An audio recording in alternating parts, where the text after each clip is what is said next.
Inshallah, we'll start in just a minute or two, inshallah.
Inshallah, we'll go ahead and start.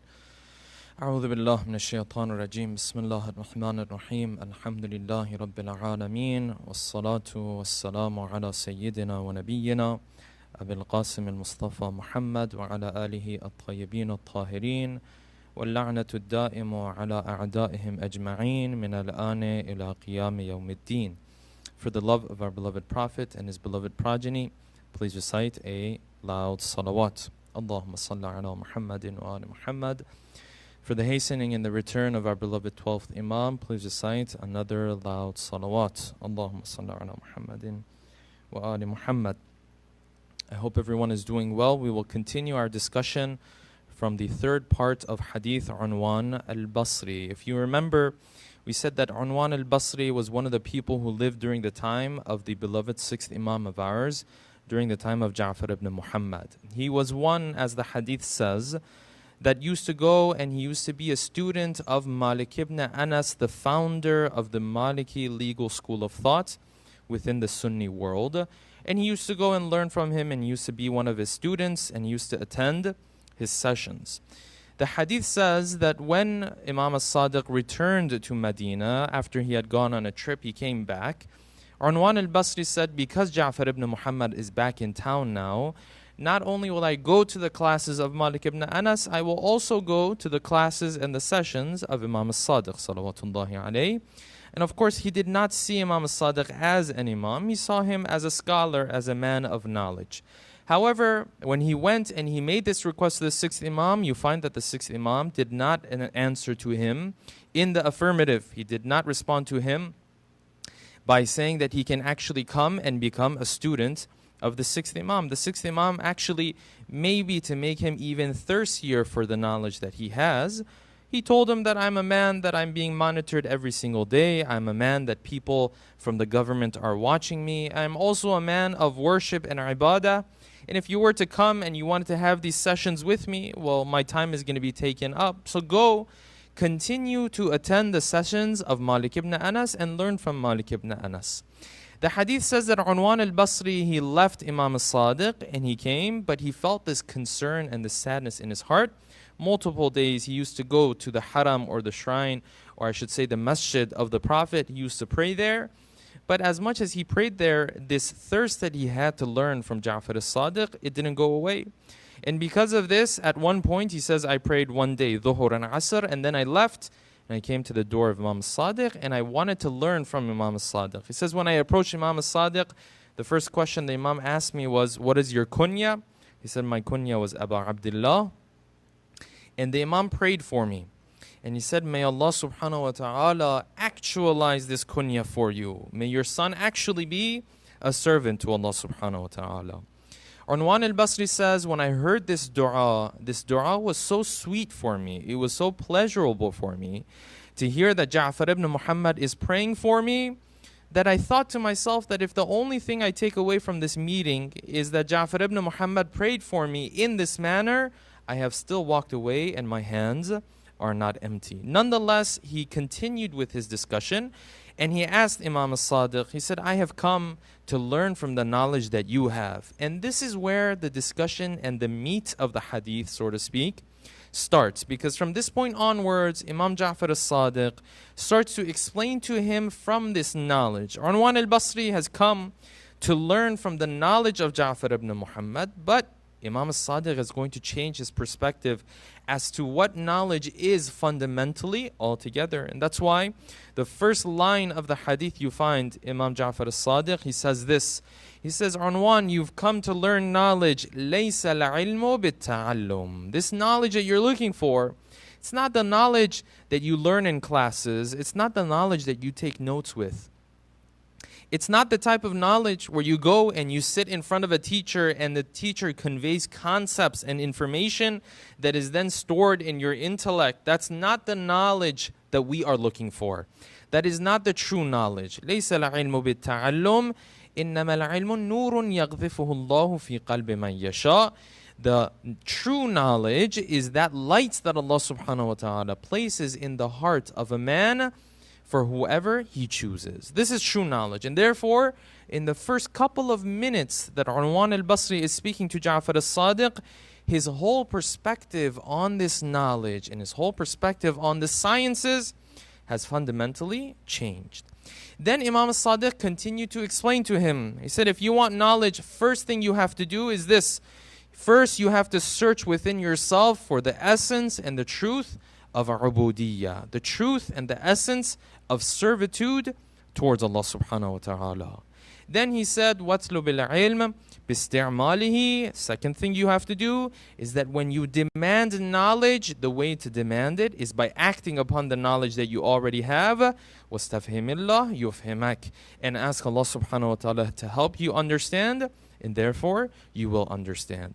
Out of these 3 points that the 6th Imam explained to Unwan al-Basri, 2 of them seem pretty clear and evident to him. You ask Allah subhanahu wa ta'ala to help you understand. Istafhimillah, yufhimak. This makes sense. The other one, وَاتْلُ بِالْعِلْمَ بِاسْتِعْمَالِهِ. Gain knowledge, demand knowledge by acting upon the knowledge. This also made sense to Unwan al-Basri. But what is haqiqatul ubudiyyah? What is the essence of servitude that Imam Sadiq said, you have to find this first in yourself. First, you have to search for this inside of yourself before you can gain this knowledge. He doesn't know. What is this haqiqatul ubudiyyah? This is where he asked the Imam, وَمَا حَقِقَةُ الْعُبُودِيَّةِ? This true servitude, this essence of servitude that you talked about. Can you explain what this means exactly? The 6th Imam started to elaborate on this point. He brought out 3 main principles. He said these 3 principles are the 3 principles that if you are able to implement in your life, then haqiqatul ubudiyyah, the true essence of servitude, has now implemented itself in your life. Number 1 was that this. You as a servant of Allah subhanahu wa ta'ala, you are not to see for yourself any ownership with regards to those things that belong to you. The things that you see has your name on it. It is your milk. Within society, people say this is yours or that is mine. You are not to see any ownership over any of these, because if you do not see any ownership over any of these, when Allah subhanahu wa ta'ala asks you to place them in a certain place, whether that is charity, whether it is your khums, your zakat, the kafara that you have to pay, you will be able to do so easily. And we talked about this first principle 2 weeks ago in the Thursday night program that we had. And we said that one way that Islam and the Quran speaks of this concept, that the things that belong to us are not necessarily owned by us, is that the Quran and Hadith speak of the concept of irth. They speak of the concept of inheritance. Well, what does inheritance have to do with this concept? Well, because when you look at the wealth that human beings have, usually we will divide the wealth that they have into two main categories. The first of these categories is the category that is we refer to as the money that this person has made throughout his life. And this type of money and this type of wealth or these types of possessions are the type that we would point to this person and we say this is what this person was able to gain in his life, as if it truly belongs to him. And then you have the type of wealth where this person has inherited it from others. And when you look at this type of wealth, the second type of wealth, you will find a lot of times we do not consider this type of wealth to truly belong to the one who has inherited it. Yes, from a legal perspective, of course, it belongs to that individual.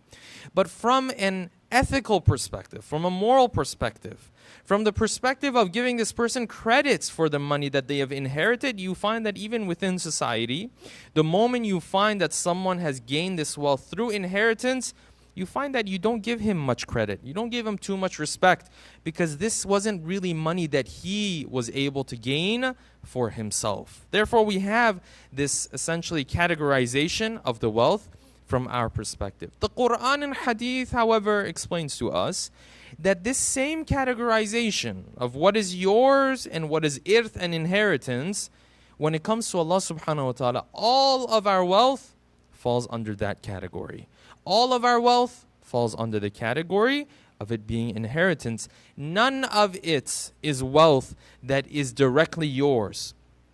None of this wealth is the type of wealth where you can walk around and you say, this wealth came from me and me only. There is no such a thing in Quran and Hadith. And we said, when you look at Qarun, that's the type of approach that he had. Qarun, when he had the type of wealth that he had, when people used to come to him, when Allah subhanahu wa ta'ala used to tell him, Ahsin kama ahsan Allahu ilayk, give from your wealth the way Allah subhanahu wa ta'ala gave you wealth, he used to say, Qala in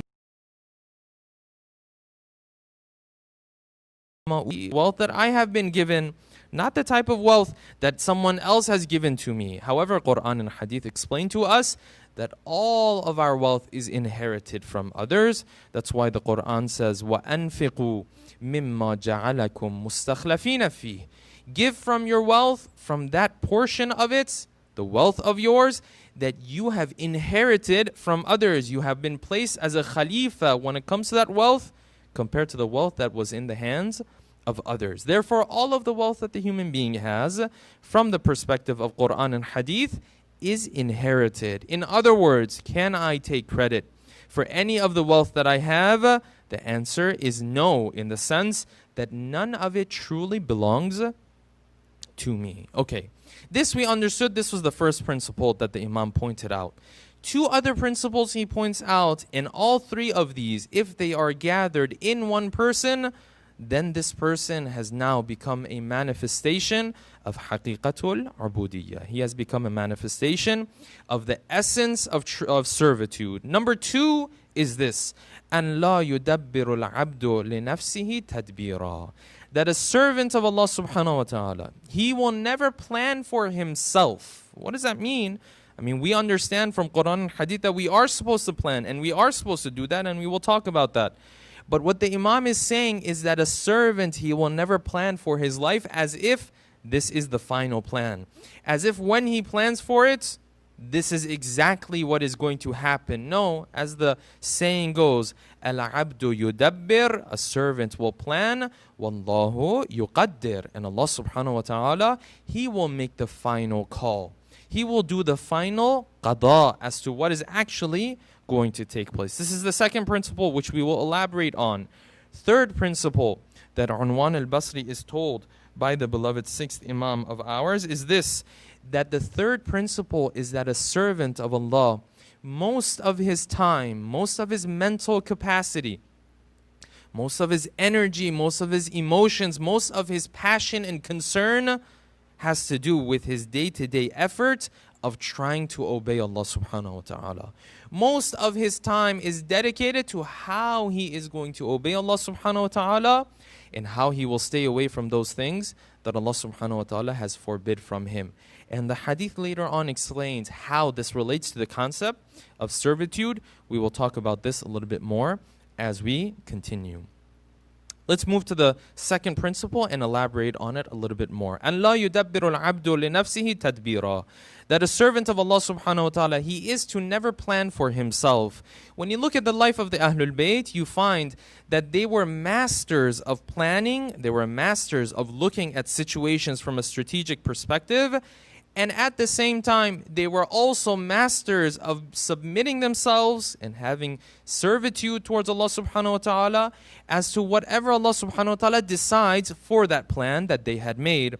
They were the type that would look at a situation, they would analyze the situation, they would plan strategically for the situation, but as much as they would plan for it, they were just as satisfied with whatever Allah subhanahu wa ta'ala would decide that was going to happen with that situation. Usually, if you look at the average Shia, the understanding that they have of the lives of the Ahlul Bayt is very far from this. You will find a stark difference between how the Ahlul Bayt dealt with issues when it comes to this issue and how the Shia understanding is of how the Imams used to deal with the issues. If you were to ask the average Shia as to how the Imams planned, you will find that their understanding is that the Imams went about their business and they relied on Allah subhanahu wa ta'ala. And if Allah subhanahu wa ta'ala were to help him, then great and wonderful. And if Allah subhanahu wa ta'ala were to plan something else, then no problem. They would say inshallah and they would move forward. However, in the life of our Imams, we find that the way they used to go about things is far from this. In fact, they used to plan strategically as much as they possibly could, as much as their knowledge would allow them, they would plan for the future. Now, if the plan would not go through, if the plan would not come to fruition the way they wanted it to, were they people who would submit themselves to Allah subhanahu wa ta'ala and what Allah subhanahu wa ta'ala had decided for them? The answer is yes.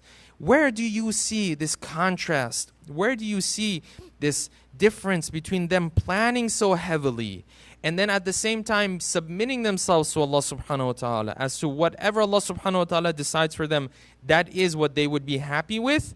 An example of this you find in the way they used to plan strategically to keep the Shia of their time alive and safe. This concept, known as the concept of taqiyya, is something that you find all over the lives of the Ahlul Bayt. You find it even during the time of the Prophet. You had companions of the Prophet who were severely wounded. Their lives were endangered. And because of that, in certain situations, they were supposed to curse the Prophet, and they would do that. And then when they came to the Prophet and they were upset about this, the Prophet of Allah subhanahu wa ta'ala told them that because you were being pressured and because your life was in danger, there is no problem as long as your heart truly believed in the opposite of what you said. Taqiyya is a practice you find during the lives of multiple Imam of ours. This example that we will go through is from the life of our beloved 7th Imam, Musa ibn Ja'far, salawatullahi wa salamuhu alayhi. Allahumma salli ala Muhammadin wa ala Muhammad. Musa ibn Ja'far had a companion by the name of Ali ibn Yaqtin. Ali ibn Yaqtin, similar to his father, were individuals who were very close to the Ahlul Bayt, but they also had a very high status within the Abbasid Khilafah. And because of that, there were situations where they were people of influence, and yet they were people who actually believed in the Imamah, in the Khilafah of our beloved 7th Imam. One of these times, the Ali ibn Yaqtin, he writes a letter to Imam Musa ibn Ja'far. Ayyuha al-Imam al-Qadim, we have an issue. What is the issue? Our ashab, your companions, they have disputes as it relates to the details of how one is to perform their wudu. If you can write back to me in this letter some of the details of how one is to perform the wudu, so that we can put an end to this discussion. And it might even be a little odd for us to think that during the time of the Imam, people did not know necessarily, or sometimes they had disputes about how to do wudu. And you find that in fact the reality is that this situation was far more common than what we believe in, because during the time of Bani al-Abbas, the Imams, they were being hidden. They were monitored day and night. And therefore, the access of the companions of the Imam to the Imams was a lot less than what comes to our mind. Ali ibn Yaqtin sends this letter. Imam Musa ibn Ja'far responds to his letter. When the letter comes back, in the letter there are lines that Ali ibn Yaqtin, it's difficult for him to understand, because the answer that he's getting is not at all what he expected. The answer that comes back is this: "O Ali, when you do wudu, first thing you are to do is to rinse your mouth 3 times. Then wash your hand 3 times. Then rinse your nose 3 times." And this is very much sounding to Ali ibn Yaqtin like it is the wudu of Ahlul Sunnah. This is the wudu of our Sunni brothers. What is this? Imam is telling me to do wudu like Ahlul Sunnah. Then he continued, he said, then you will wash your face, you will wash your hands and your arms, but you will go, when you are washing your arm, you will go from the down up to the elbow instead of the other way around. That is common within the Shia school of thought. Then you will wash your head, you will wash your feet, and you will wash your ears. Ali ibn Yaqtin saw this letter and he was very surprised. He showed it to some of the companions. The companions were surprised as well. They said, no, this must have been some mistake. Ali ibn Yaqtin responded to them. He said, when my master, when my Mawla tells me to do wudu in this manner, I will do wudu in this manner. He knows best what I am supposed to do. Ali ibn Yaqtin continues to do wudu in this manner for a number of days, a number of weeks. And word comes to Harun al-Rashid, the Abbasi Khalifa at that time, that Ali ibn Yaqtin, who has such a high and lofty status within your Khilafah, he is one of the companions of Ali. He is one of the companions of Ja'far, of Musa ibn Ja'far. He is a companion of Musa al-Kadhim. He's acting like he doesn't believe in him, but in reality he does believe in him. Harun al-Rashid keeps hearing this from the spies within his government.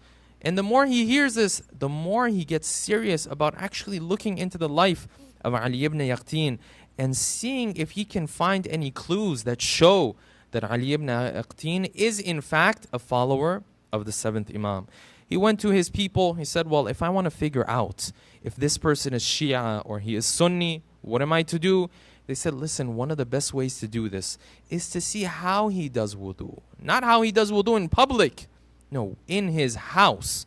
When he is alone, when no one else is around, go and see how he does wudu. If he does wudu based on the teachings of the Shia school of thought, then you can know that he is Shia, he is a follower of Musa ibn Ja'far, and he is simply acting as though he is not a companion of his.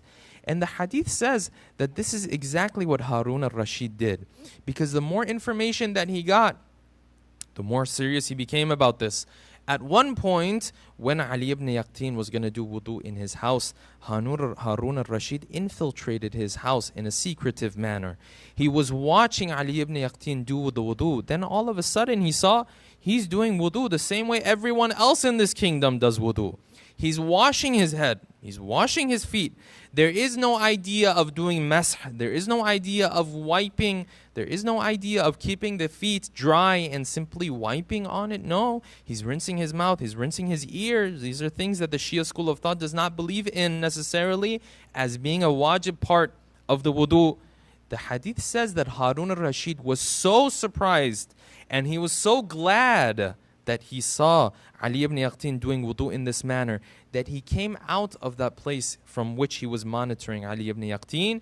He looked at him. He said, listen, I was watching you secretly, and alhamdulillah, I saw the way you do wudu, and I realized that you in fact are not a Shia. You are a follower of the mainstream school of thought within Islam. Nothing makes me happier than this. This is the strategic planning of Musa ibn Ja'far. Hadith continues.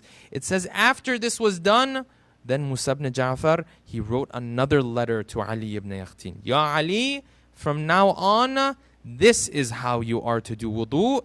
And he changed the rulings. This is strategic planning. Did Musa ibn Ja'far sit there and say, well, you know, Ali ibn Yaqtin is in the Abbasid Khilafah. No problem. Inshallah, Allah subhanahu wa ta'ala will protect him. We don't need to do anything about it. Or did the 7th Imam actively plan for this situation? Recite a salawat, please. Allahumma salli ala Muhammadin wa ala Muhammad. So on one hand, you find that the Imams, they used to plan very carefully and strategically for the different challenges that was going to come their way. On the other hand, you find that there were multiple situations where they would plan and they had something in mind, but at the same time, what they had planned would not actualize. And when this would happen, they had a phrase that they used to say, أَرَدْنَا أَمْرًا, we wanted something, وَأَرَادَ اللَّهُ أَمْرًا غَيْرَهُ. But Allah subhanahu wa ta'ala wanted something else. And if you look in the ahadith, you find multiple ahadith from our beloved Imams in which there were situations where they wanted something to happen, but it didn't happen. But with this simple phrase, they would submit themselves to the will of Allah subhanahu wa ta'ala. We wanted something to happen. أَرَدْنَا أَمْرًا وَأَرَادَ اللَّهُ أَمْرًا غَيْرَهُ. But Allah subhanahu wa ta'ala wanted something else for us. As simple as that. And therefore you find not only in the life of our Imams, also in the life of the Prophets, this situation also presented itself. That the Prophets also had situations where they wanted something to happen. But if it did not happen, with a simple phrase like this, they would submit themselves to the will of Allah subhanahu wa ta'ala. And a great example of this you find in the life of Dawood and Sulaiman. They say that Dawood alayhi salam, Allah subhanahu wa ta'ala revealed to him that you are my prophet. There is no prophet of mine that I have ever chosen unless that I have chosen a wasi, a successor for him.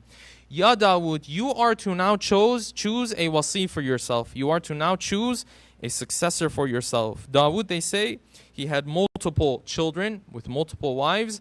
When he approached these wives, he had one wife in particular that he had some more affection for. He says, in my heart, I prayed and I wanted that the child of this wife of mine would be my wasi. So he comes into the house and he starts speaking to that wife. And that wife hears the news that Allah subhanahu wa ta'ala is going to choose a wasi. She says, I hope that it's my child. And Dawood says, yes, I also hope that it is your child. But this wife was not the mother of Sulaiman. And Allah subhanahu wa ta'ala had made the decree that after Dawood, it would be Sulaiman that would then continue the path of prophethood. The hadith continues. It says that when Dawood said this, Allah subhanahu wa ta'ala then revealed to him, Ya Dawood, we know that you want something, you have your own wish, you have your own preference, but the way to realize who is going to be your successor, who is going to be your wasi, is that you have to deal with a situation where a judgment needs to be made, and any of your children who make the correct judgment in this situation, they are going to be your wasi, not the one that you choose. Choosing the next wasi, choosing the next prophet, choosing the next imam even, that is not up to you and me. As we have in multiple hadith, that the imams of the Ahlul Bayt themselves used to say, we are not allowed to choose the next imam. It is not up to us. It's not that we choose who the next imam is going to be. No. In fact, if you think about it, when you look at the lineage of the Ahlul Bayt, sometimes we ask this question, we say, why is it that the next imam is always the son or the eldest son of the previous imam? Doesn't this make it look like this is a hereditary matter? Like this is something that has to do with you inheriting imama? This is a kingdom, it's not imama anymore. This is a question that might come to our mind at times. But then when you look at the lineage of the Ahlul Bayt, what you find is that when it came to Imam al-Hasan, his son did not become the next imam. Imam al-Hussein, his brother, became the next imam. Then when you continue down this lineage, you find that there are situations where the oldest son did not become the next imam. You also find situations where a child becomes an imam, as in the case of Imam al-Jawad. In the case of Imam al-Sadiq, his son, Musa ibn Ja'far, was supposed to be the next imam, but he was not the eldest son. He had another son by the name of Abdullah al-Aftah.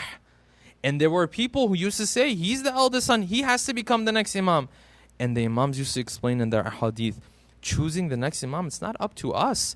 Sometimes Allah subhanahu wa ta'ala chooses this person, sometimes he chooses another person. This is not to us. Allah subhanahu wa ta'ala has his own wisdom. Sulaiman and Dawood's situation was similar. Dawood alayhi salam is told that there is going to be a situation where a judgment needs to be made. Whichever of your children is able to make the proper judgment in this regard, he is going to be your wasi. He is going to be the one who will follow and continue this path of prophethood. Then the situation presents itself. Two men, they come to Dawood and his family. Ya Dawood, we have a situation. What is the situation?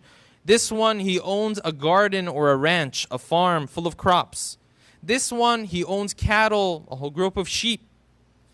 He said, nighttime, when I was sleeping, the owner of the farm, he said, nighttime when I was sleeping, the sheep of this one came into the farm and ate all the crops. And we don't know how to solve this situation. Who's at fault? And whoever is at fault, how are they supposed to compensate for this damage that they have created?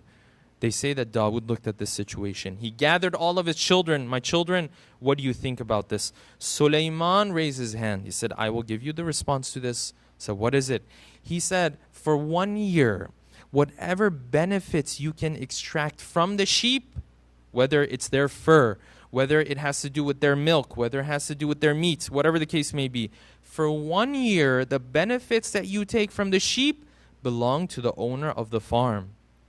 Dawood alayhi salam said, how did you arrive at this result and at this judgment? He said, you see, the farm itself was not destroyed. It was just the crops, right? The sheep came and they ate the crops. The farm itself, it still remains. Isn't that correct? He said, yes. He said, then why should we take the whole sheep of this person and give it to the person who owns the farm? No, simply you take the benefits. The same way the farm was not uprooted from its roots and it was not ruined from its roots, the sheep also should not be uprooted and given to the owner of the farm. No, simply the benefits that you can take from the sheep are to be given to the owner of the farm. And this is also because this happened during nighttime, and during nighttime it is the owner of the sheep who is responsible to keep his sheep out of the farm of others. During daytime, it is the responsibility of the owner of the farm to do so. When Dawood saw this judgment of Sulaiman, what did he do? He knew that he was going to be the wasi of his. He knew he was going to be the next prophet. He came into his house. When he came into his house, he told his wife, he said, listen, I know that we wanted your child to be the next wasi, but Allah subhanahu wa ta'ala has decided something else. And he said the same phrase that the Ahlul Bayt always used to say, Aradna amran, we wanted something, wa arada Allahu amran ghayrahu. But Allah subhanahu wa ta'ala decided something else. Even you find prophets, there were situations where what they had planned, what they had preferred, would not present itself the way they wanted it to. And therefore they would submit themselves to the will of Allah subhanahu wa ta'ala.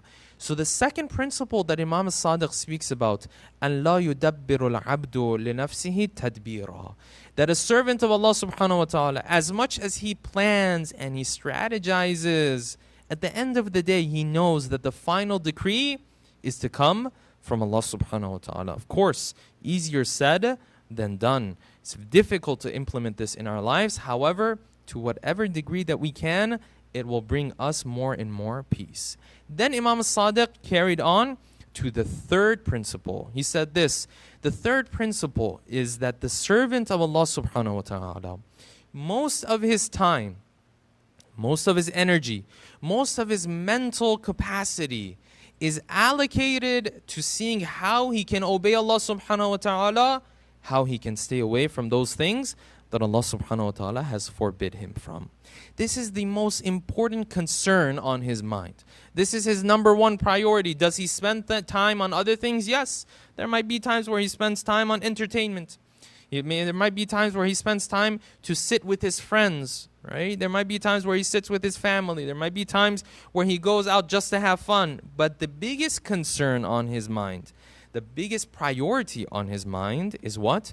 Is that he is obeying Allah subhanahu wa ta'ala, and the most time and energy that he has is allocated to this. Having said this, these three principles that Imam Sadiq explained, then he went on to explain the effect of what happens when each of these actualize in someone's life. He said the first one, when an abd and a servant of Allah doesn't see ownership for himself when it comes to those things that belong to him, when he sees it in this way, it is easy for him to give from his wealth for the charity. when Allah subhanahu wa ta'ala asks him to give from his wealth for infaq, this all of a sudden becomes easy for him. Why? Because he didn't see it as his own in the first place. If you and I can take this and implement this in our own lives, to whatever extent that you would be able to do that, that is the extent of the peace and tranquility that it will bring into our life. Some people, you will find that when they want to put their hands into their pockets, they want to give to a cause, whether it's an Islamic cause or a humanitarian cause even, like the cause of Yemen that we have these days. You will find it's very difficult for them to do that. But now open up a website that has online shopping for them. They have an allocated budget to it. They have thousands of dollars sometimes that they have set aside for that. But then you tell them there's someone who's hungry, who's dying of hunger, again, as we find in Yemen these days. Then all of a sudden, he will bring out his budgeting books, and all of a sudden you will find that the budgets are very tight. It seems as though there isn't much flowing in and out anymore. It seems as though there isn't much of a cash flow anymore. This same person, you tell him you want to spend money on himself, then all of a sudden, yes, there is a budget. And of course, Islam has no problem whatsoever with budgeting. Budgeting is absolutely one of the most important skills that we are to teach our children even. But how is it that these budgets are so open when it comes to ourselves and the things that we want? But when it comes to Allah subhanahu wa ta'ala, the Islamic education of our children, the Islamic causes that we have around us, more importantly, the humanitarian causes that we have around us, then all of a sudden you will find that these budgets all of a sudden get tighter and tighter. Why? Because this person, he sees ownership for himself over this wealth. He really thinks that this is his money. He really thinks that if he gives away from this money, he is losing that money, that he will never see that money ever again. And this mentality, and this mindset, is what you find during the time of the Prophet. The Prophet in Surah At-Tawbah, Allah subhanahu wa ta'ala tells him in verse 98 that there are those around you that when they give from their wealth, they see it as maghraman. Maghraman is a loss. When they give from their wealth, they feel like as if this money, they will never see it again. But what does Allah subhanahu wa ta'ala say? مَا عِنْدَكُمْ يَنْفَدُ وَمَا عِنْدَ اللَّهِ بَاقٍ. When you give for Allah subhanahu wa ta'ala, don't think you won't see that wealth anymore. No, that wealth will return back to you أَضْعَافًا كَثِيرًا. In multiple amounts, it will come back to you. However, the ones who live their lives with the mindset that when they give in the path of Allah subhanahu wa ta'ala, that this is a loss, that this money is going, that it's never going to come back, of course it's going to be difficult for them to give in the path of Allah subhanahu wa ta'ala. Ayatollah Jawadi Amuli, may Allah subhanahu wa ta'ala prolong his life as I bring the talk to an end. He says some people, when they give from their wealth in the path of Allah subhanahu wa ta'ala, whether it is the allocated khums that we have within our school of thought, whether it is the zakat that applies to certain individuals, whether it is the kafara, or whether it is the general charity that they give, as in the case of sadaqah, doesn't matter. Any of these that you look at, he says some people will look at these and they will assume that the tree of their wealth, you are cutting down the branches when you take from their wealth. They see a tree for themselves. This tree symbolizes their wealth. When you take away from their wealth, they see you cutting down branches. And because of this, they see it as a loss. But then he continues. He says this wealth, this tree of your wealth, when you give away from it in the path of Allah subhanahu wa ta'ala, it is not the healthy branches that you are cutting off. It is those branches you are cutting off that don't belong to you. It is those branches that you are cutting off that will help your tree even grow more. You will find in the time of different seasons throughout the year, you will find farmers, gardeners, there are times where you have to cut off branches from your tree.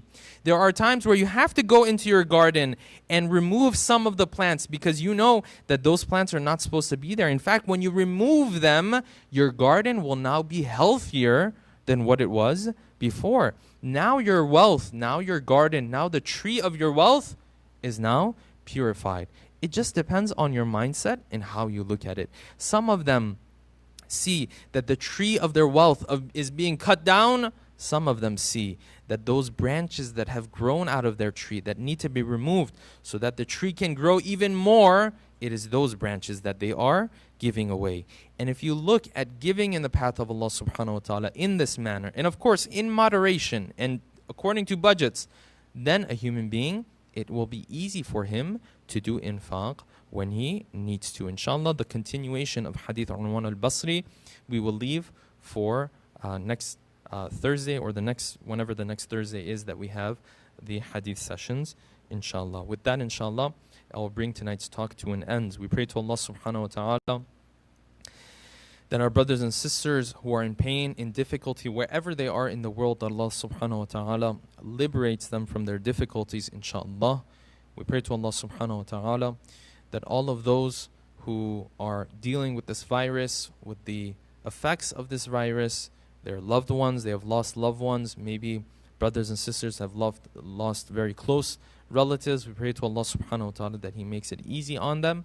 And finally, last but not least, we pray to Allah subhanahu wa ta'ala that He hastens the return of our beloved 12th Imam bin Nabiyyi wa alih.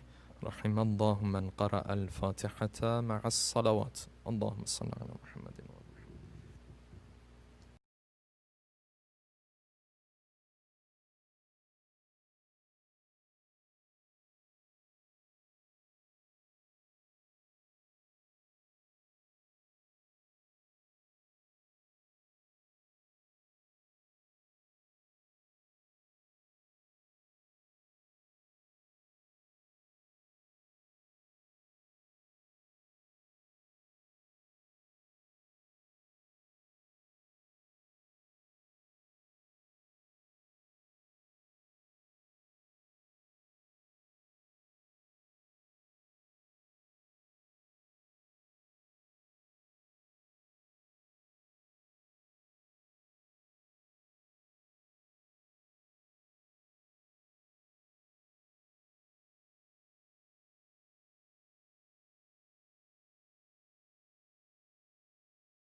سبحان الله والحمد لله ولا إله إلا الله والله أكبر.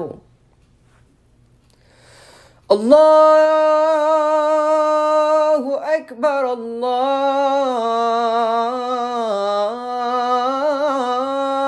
الله أكبر.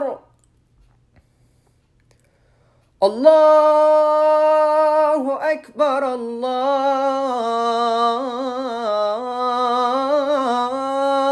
الله أكبر. أشهد أن لا إله إلا الله. أشهد أن لا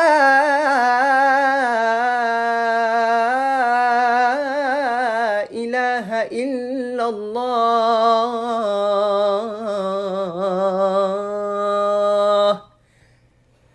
أشهد أن محمد رسول الله. أشهد أن محمد رسول الله.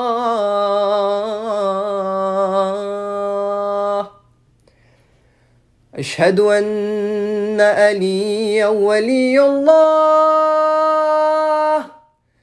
أشهد أن عليا حجة الله.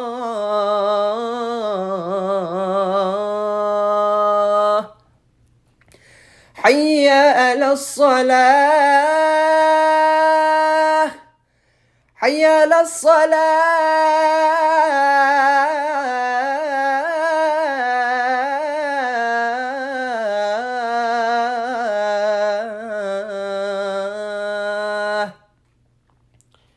حي على الفلاح.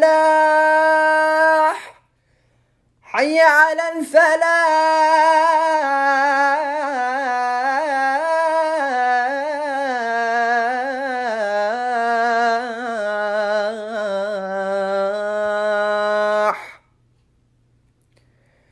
حي على خير العمل.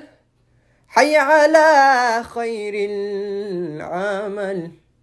الله أكبر. الله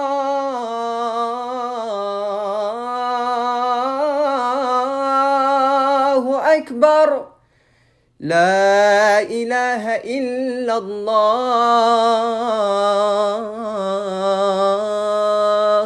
لا إله إلا الله.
Assalamu alaikum, everybody.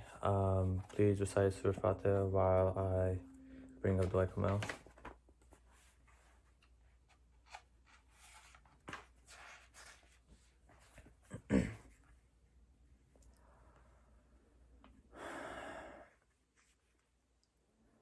Allahumma salli ala Muhammad wa ali Muhammad.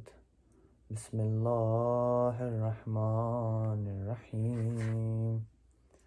Allahumma inni as'aluka birahmatika allati wasi'at kulla shay wa biquwwatika allati kaharta biha kulla shay wa khazalaha kullu shay wa zallalaha kullu shay wa bijabarutika allati ghalabta biha kulla shay وبعزتك التي لا يقوم لها شيء وبعظمتك التي ملأت كل شيء وبسلطانك الذي على كل شيء وبوجهك الباقي بعد فناء كل شيء وبأسمائك التي ملأت أركان كل شيء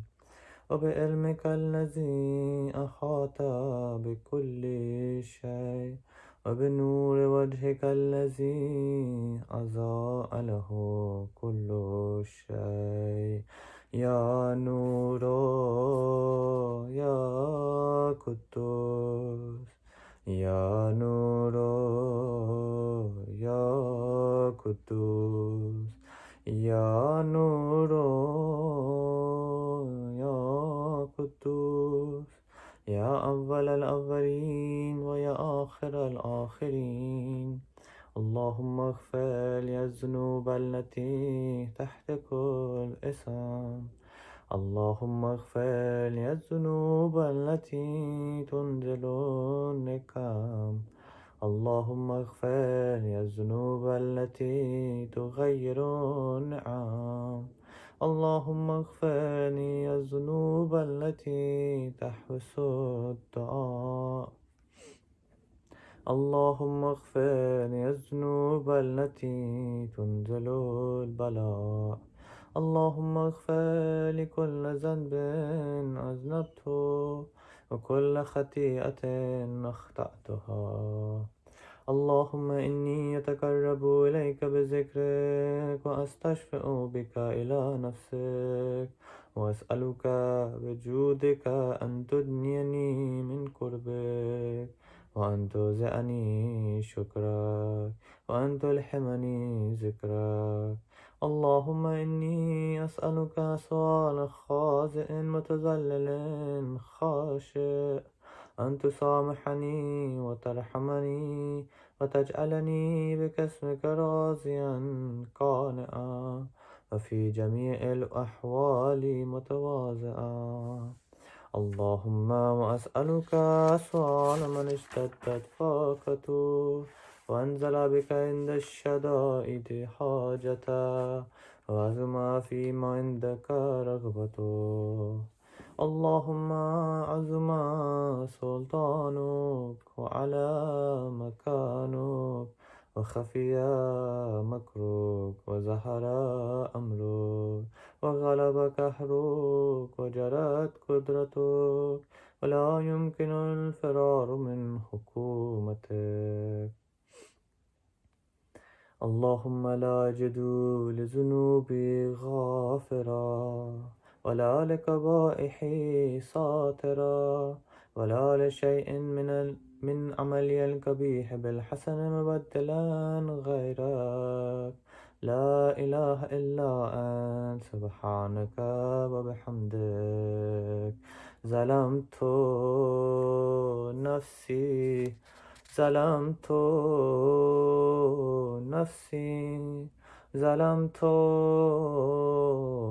نفسي وتجرأت بجهلي وسكنت إلى قديم ذكرك لي ومنك علي اللهم مولاي كم من قبيح سترت وكم من فاضح من البلاء أكلت وكم من إيثار وكيت وكم من مكروه دفعت وكم من ثناء جميل لست أهلا له نشرتا اللهم عزم بلائي وأفرت بي سوء حالي وكسرت بي أعمالي وكدأت بي أغلالي وحبسني عن نفئي بؤد أمالي وخدتني الدنيا بغرورها ونفسي بجنايتها ومثالي يا سيدي فأسألك بعزتك أن لا يحجب عنك دعائي سوء عملي وفعالي ولا تفزحني بخفي ما اطلعت عليه من سري ولا تعاجلني بالعقوبة على ما عملته في خلواتي من سوء فعلي وإساءتي ودوام تفريطي وجحالتي وكثرة شهواتي وغفلتي وكن اللهم بعزتك في كل الأحوال رؤوفا وعلي في جميع الأمور عطوفا إلهي وربي من لي غيرك أسأله كشف ذري والنظر في أمري إلهي ومولاي أجريت علي حكما اتبعت فيه هوى نفسي ولم أحترس فيه من تزيين عدوي فغرني بما أحوى وأسأله على ذلك القضاء فتجاوزت بما جرى علي من ذلك بعض حدودك وخالفت بعض أوامرك فلك الحمد علي في جميع ذلك ولا حجة لي فيما جرى علي فيه قضاؤك وألزمني حكمك وبلاؤك وقد أتيتك يا إلهي بعد تقصيري وإسرافي على نفسي معتذرا نادما منكسرا مستكيلا مستغفرا منيبا مكرا مذعنا مؤترفا لا أجد مفرا مما كان مني ولا مفزعا أتوجه إليه في أمري غير قبولك عذري وإدخالك إياي في سعة من رحمتك اللهم فاقبل عذري وارحم شدة ضري وفكني من شد وصاكي يا رب ارحم ضعف بدني يا رب ارحم ضعف بدني يا رب ارحم ضعف بدني وركة جلدي ودكة عزمي يا من بدا خلقي وذكري وتربيتي وبري وتغذيتي هبني لابتداء كرمك وصالف برك بي يا إلهي وسيدي وربي أتراك معذبي بنارك بعد توحيدك وبعد ما انطوى عليه قلبي من معرفتك ولهج به لساني من ذكرك واعتقده ضميري من حبك وبعد صدق اعترافي ودعائي خاضعا ربوبيتك هيهات أنت أكرم من أن تزيئ من ربيت أو تبعد من أدنيت أو تشرد من أويت أو تسلم إلى البلاء من كفيته ورحمت وليت شعري يا يا سيدي وإلهي ومولاي أتسلط النار على وجوه خرت لعظمتك ساجدا وعلى ألسن نطقت بتوحيدك صادقا وبشكرك مادها وعلى قلوب طرفت بإلهيتك محققا وعلى زمار حوت من العلم بك حتى صارت خاشعة وعلى جوارح سأت إلى أوطان تأبتك طائعة وأشارت باستغفارك مزئنة ما هكذا الظن بك ولا أخبرنا بفضلك عنك يا كريم يا رب يا كريم يا رب يا كريم يا رب وأنت تعلم ضعفي عن قليل من بلاء الدنيا وعقوباتها وما يجري فيها من المكاره على أهلها على أن ذلك بلاء ومكروه قليل مكسور يسير بقاؤه كثير مدته فكيف احتمالي لبلاء الآخرة وجليل وقوع المكاره فيها وهو بلاء تطول مدته ويدوم مقامه ولا يخفف عن أهله لأنه لا يكون إلا عن غضبك وانتقامك وسخطك وهذا ما لا تقوم له السماوات والأرض يا سيدي فكيف بي وأنا عبدك الضعيف الذليل الحكير المسكين المستكين يا إلهي وربي وسيدي ومولاي لأي الأمور إليك أشكو ولما من حائز وأبكي لعليم العذاب وشدته أم لطول البلاء ومدته فلئن سيرتني للعقوبات مع أعدائك وجمعت بيني وبين أهل بلائك وفرقت بيني وبين أحبائك وأوليائك فحبني يا إلهي وسيدي ومولاي وربي صبرت على عذابك فكيف أصبر على فراقك وحبني صبرت على حر نارك فكيف أصبر عن النظر إلى كرامتك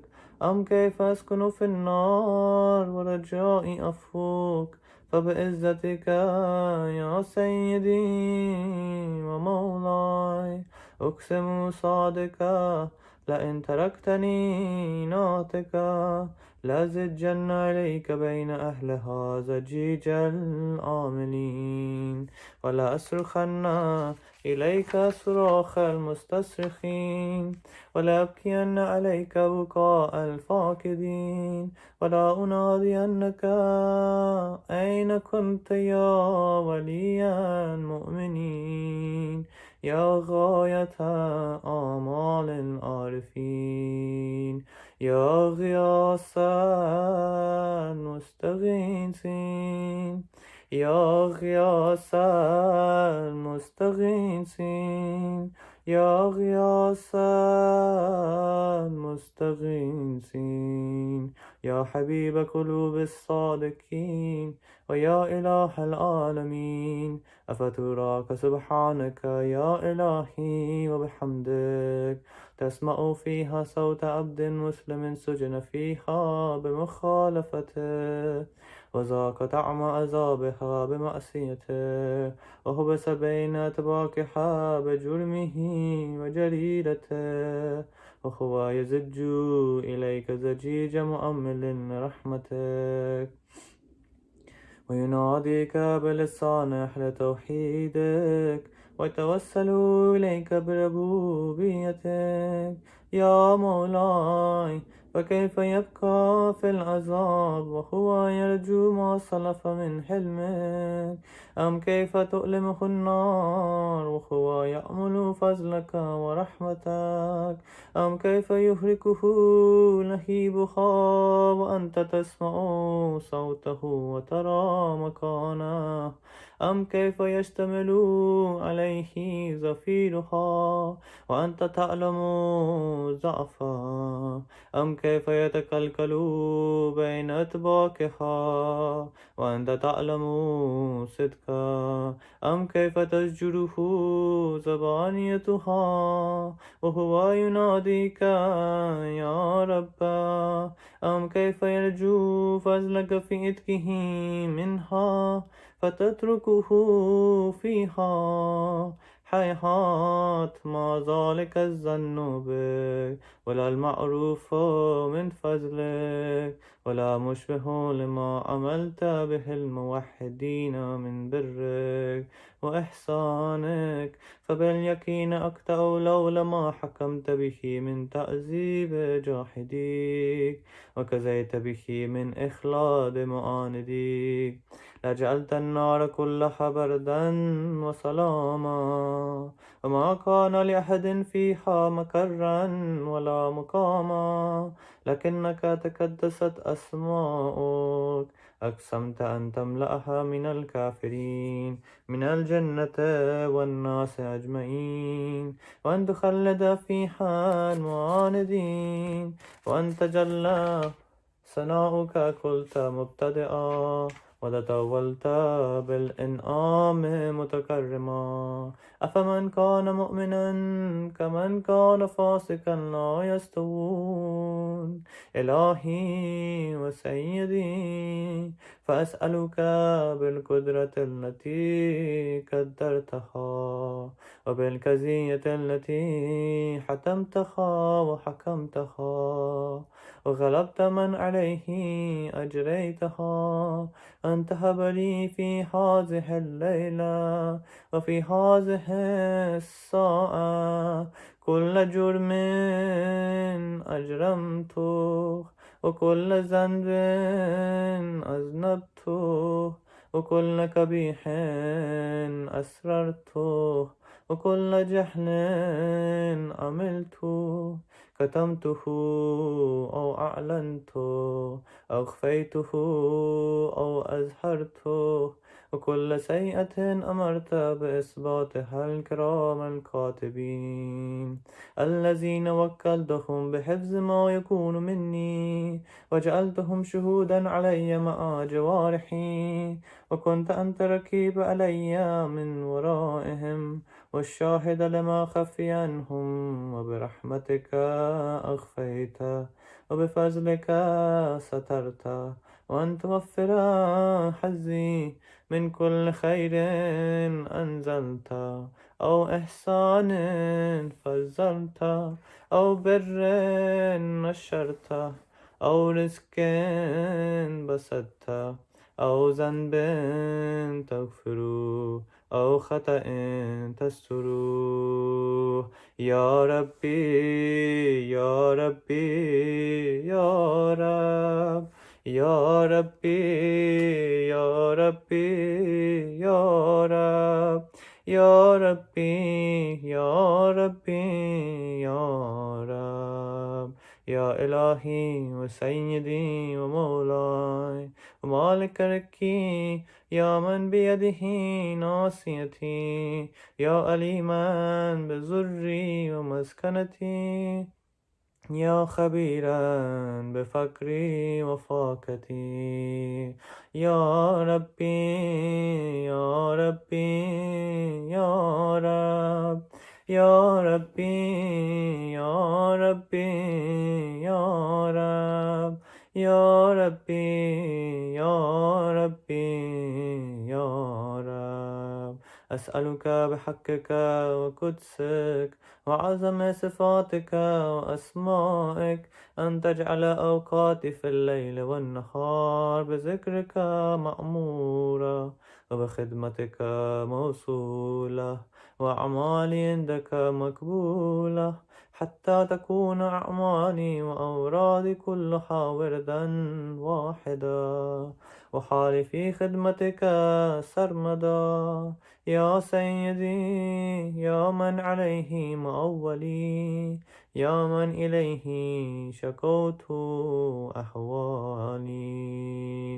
يا ربي يا ربي يا رب، يا ربي يا ربي يا رب، يا ربي يا ربي يا رب. قوي على خدمتك جوارحي، واشد على العزيمة جوانحي، وحبلي الجد في خشيتك والدوام في اتصال بخدمتك، حتى أسرح إليك في ميادين السابقين، وأسرع إليك في البارزين، واشتاق إلى قربك في المشتاقين، وأدنو منك دنو المخلصين، وخافك مخافة الموقنين، واجتمع في جوارك مع المؤمنين.